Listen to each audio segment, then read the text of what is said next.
Hey guys, Brian Grossman here with Georgia Field. I'm doing a little midday scouting today on the WMA and seen something here that I thought would make a good little tip. It's December 14th, so for the most part the rut is over where I'm at here in west central Georgia. There may still be a fawn coming to heat or a doe that didn't get bred the first time around could cycle back. But for the most part, the rut is kind of on the tail end now.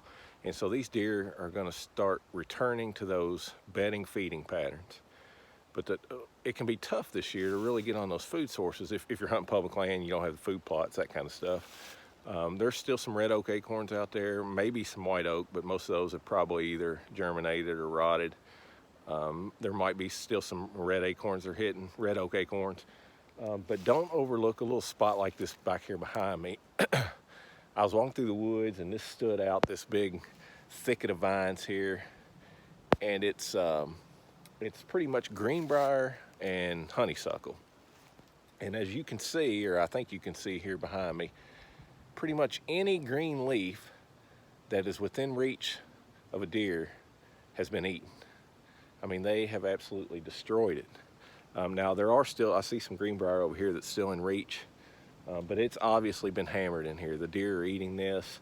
And actually on the last day of season last year on another piece of public land, that's exactly what I killed my last day doe on, was a patch like this, a greenbrier and honeysuckle, that I just walked in blind, found it where they've been hammering a patch like this, set up and killed a doe. So this may be, I might return to this evening. This might be where I set up. I got a real good bedding area up on the hill back here behind me. It's a cutover. Down this bottom that I'm in is where I got the pictures of the buck. So he's in this area somewhere. And I got a food source right here that they're obviously hitting. So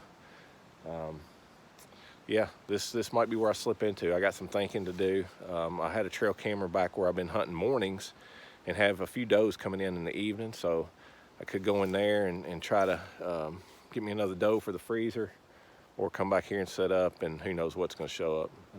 So we'll see. But anyway, I want to give that tip to you. Don't overlook those green spots in the woods. Keep an eye out. Anything that's green this time, not anything, but for the most part, anything you find green this time of year is a potential food source for deer.